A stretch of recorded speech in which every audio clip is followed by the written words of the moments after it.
Welcome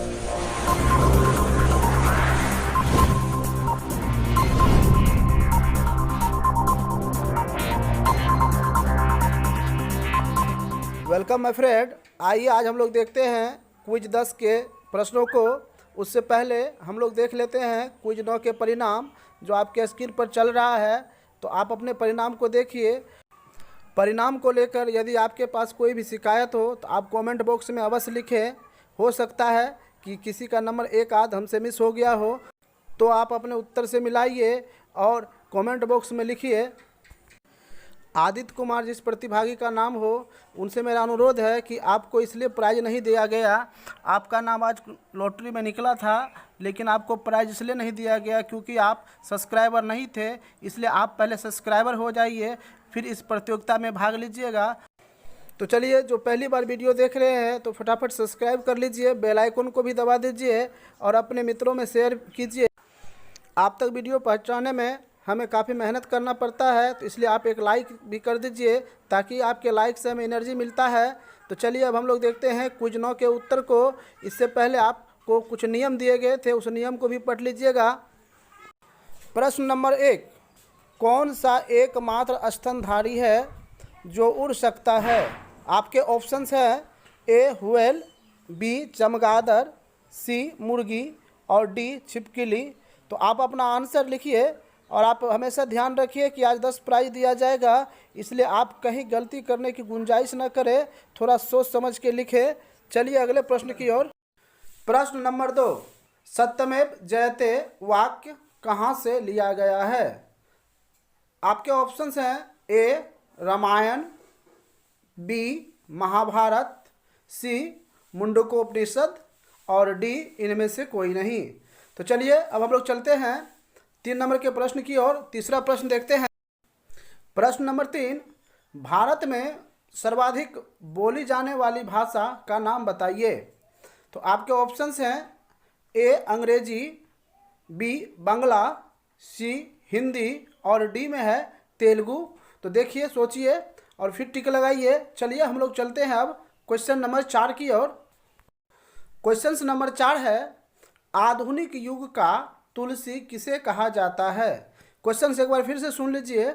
आधुनिक युग का तुलसी किसे कहा जाता है? अब आपके ऑप्शंस हैं ए रामधारी सिंह दिनकर, बी मैथिली शरण गुप्त, सी गोपाल सिंह नेपाली और डी कबीरदास। तो चलिए अब 5वें क्वेश्चन में। जैसा कि आपको पता है कि आज के क्यूज में 10 प्राइज दिए जाएंगे, इसीलिए आप थोड़ा सोच विचार के जवाब दीजिएगा। तो क्वेश्चन नंबर 5, दुनिया के मजदूरों एक हो यह कथन किसका था? आपके ऑप्शंस हैं A Lenin, B Karl Marx, C Bismarck और डी मैजनी। तो आप अपना उत्तर लिखिए। चलिए अब हम लोग चलते हैं क्वेश्चन नंबर 6 की ओर। चलिए अब 6 नंबर के क्वेश्चंस को देखते हैं। क्वेश्चन नंबर 6, सबसे अधिक बार बजट किसने पेश किया? सबसे अधिक बार बजट किसने पेश किया? आपके ऑप्शंस हैं डॉक्टर मनमोहन सिंह ए, बी में है डॉक्टर पी चिदम्बरम, सी डॉक्टर प्रणब मुखर्जी और डी में है मोरारजी देसाई। तो चलिए क्वेश्चन नंबर 7 की ओर। क्वेश्चन नंबर 7, दिल्ली का लाल किला किसने बनवाया था? आपके ऑप्शंस हैं ए अकबर, बी शाहजहां, सी जहांगीर और डी शेरशाह। तो चलिए इसका जवाब दीजिए और आप जवाब कमेंट बॉक्स में भी दे सकते हैं, बस जवाब आपको एक साथ देना है। तो चलिए अब हम लोग चलते हैं क्वेश्चन नंबर 8 की ओर। प्रश्न नंबर 8, जय संहिता किस प्राचीन ग्रंथ का नाम है? जय संहिता जो ग्रंथ है वो किस प्राचीन ग्रंथ का दूसरा नाम है? तो देखिए आपके ऑप्शंस हैं ए महाभारत, बी रामायण, सी ऋग्वेद और डी यजुर्वेद। तो चलिए अब 9 नंबर के प्रश्न की ओर। प्रश्न नंबर 9, केदारनाथ मंदिर कहाँ स्थित है? केदारनाथ का जो मंदिर है वो बहुत प्रसिद्ध मंदिर है। आप लोगों में से कई आदमी वहाँ गए भी होंगे। तो आपके ऑप्शंस दिए हैं ए उत्तर प्रदेश, बी मध्य प्रदेश, सी राजस्थान और डी में है उत्तराखंड। तो अपना जवाब लिखिए। चलिए हम लोग चलते हैं 10 नंबर के क्वेश्चंस की ओर। क्वेश्चन नंबर 10, फूलों की घाटी कहाँ स्थित है?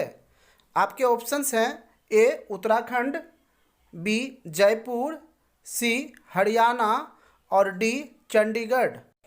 आज के क्विज में आपको 20 प्रश्नों का एक सेट दिया गया है। क्योंकि बहुत सारे प्रतिभागी 20 प्रश्न पर ज़्यादा बल दिए थे, इसलिए हम 20 प्रश्न को जोड़े हैं। तो चलिए स्टार्ट करते हैं 11वें नंबर का प्रश्न। प्रश्न है, जय जवान जय किसान जय विज्ञान का नारा किसने दिया? जय जवान जय किसान और जय विज्ञान का नारा किसने दिया है? आपके ऑप्शंस हैं ए लाल बहादुर शास्त्री, बी अटल बिहारी वाजपेयी, सी जवाहरलाल नेहरू और डी एपीजे अब्दुल कलाम। तो चलिए चलते हैं 12वें नंबर के प्रश्न की ओर। 12वां नंबर का प्रश्न है, गोल्डन गर्ल पुस्तक किससे संबंधित है? पुस्तक का नाम है गोल्डन गर्ल। तो आपके ऑप्शंस है पीटी उषा, ए में दिया गया है, बी में है साइना नेहवाल, सी हेमा मालिनी और डी में ऐश्वर्या राय। तो अपना जवाब लिख लीजिए। चलिए अब हम लोग चलते हैं 13 नंबर के प्रश्न की ओर। जी हाँ, जैसा कि आप देख रहे हैं, तो आप अपना जवाब कमेंट बॉक्स में भी एक साथ लिखकर भेज सकते हैं। बस आपको ध्यान रखना है कि टोटल जवाब एक साथ लिखा हो और आपका नाम और पता लिखा हो। तो चलिए चलते हैं अगले प्रश्न की ओर। प्रश्न नंबर 13, सबसे ज़्यादा 49 बार राष्ट्रपति शासन किसने लगाया? जी हाँ, सबसे ज़्यादा 49 बार कौन से वैसे प्रधानमंत्री थे जिन्होंने राष्ट्रपति शासन 49 बार लगाया? तो आपका ऑप्शंस है ए इंदिरा गांधी ने, बी अटल बिहारी वाजपेयी ने, सी जवाहरलाल नेहरू ने और डी सोनिया गांधी ने। तो अपना जवाब लिखिए। चलिए हम लोग चलते हैं अब 14 नंबर के प्रश्न में। क्वेश्चन नंबर 14, कोरोना वायरस से मुक्त होने वाला पहला राज्य कौन सा है? जी हाँ, कोरोना वायरस से मुक्त होने वाला कौन सा राज्य है जो पहला है? तो ए पंजाब, बी गोवा, सी हरियाणा और डी राजस्थान। इसमें से कौन सा राज्य है जो कोरोना वायरस से मुक्त हो चुका है? तो चलिए अपना जवाब लिखिए। हम लोग चलते हैं 15 नंबर के क्वेश्चंस की ओर। क्वेश्चंस नंबर 15, चंद्रमा पर उगाए जाने वाला पहला पौधा कौन सा है? चंद्रमा पर कौन सा पहला पौधा है जो उगाया गया है? आपके ऑप्शंस हैं ए गाजर, बी कपास, सी आलू और डी तुलसी। चलिए अब देखते हैं 16 नंबर के प्रश्न को। 16 नंबर का प्रश्न है, दक्षिण भारत की गंगा किस नदी को कहते हैं? दक्षिण भारत की गंगा किस नदी को कहते हैं? आपके ऑप्शंस हैं ए महानदी, बी कावेरी, सी गोदावरी और डी कृष्णा। तो आप अपना जवाब लिखिए। चलिए हम लोग देखते हैं 17 नंबर का प्रश्न देखते हैं। भारत और नेपाल के बीच सीमा कौन सी नदी बनाती है? अर्थात भारत और नेपाल के बीच की जो सीमा है वह किस नदी के द्वारा तय होती है? आपका ऑप्शंस है ए सरयू नदी, बी रामगंगा नदी, सी काली नदी और डी पिंडर नदी। तो आप अपना आंसर लिखिए। चलिए हम लोग चलते हैं 18वें प्रश्न की ओर। जैसा कि आपको पता है कि आज 10 प्रतिभागी को विजेता चुना जाएगा, तो आप अपना उत्तर थोड़ा सोच समझ के लिखें, क्योंकि एक गलती आपको विजेता से वंचित करा सकता है। तो चलिए हम लोग देखते हैं 18वें नंबर के प्रश्न को। प्रश्न है, राष्ट्रपति अपना त्यागपत्र किसे देता है? राष्ट्रपति अपना त्यागपत्र किसे देता है? आपके ऑप्शंस है ए प्रधानमंत्री, बी उपराष्ट्रपति, सी लोकसभा अध्यक्ष और डी मुख्य न्यायाधीश। तो आप अपना जवाब लिखिए। 19 नंबर का प्रश्न है, कौन सा देश कोरोना फ्री बन गया है? कौन सा देश कोरोना फ्री बन गया है? ए स्लोवेनिया, बी न्यू, सी साउथ कोरिया और डी इनमें से कोई नहीं।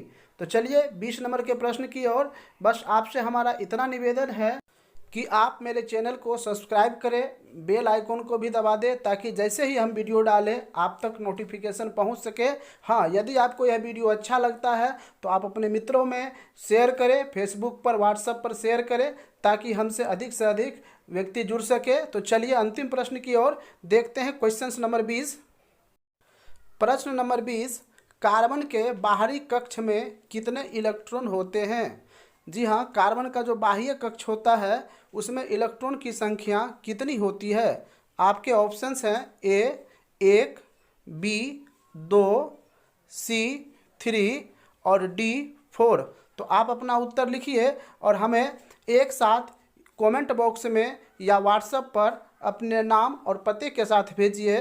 धन्यवाद। चलिए अब हम लोग मिलते हैं क्विज नंबर 9 के विजेता से। तो क्विज नंबर 9 के विजेता हैं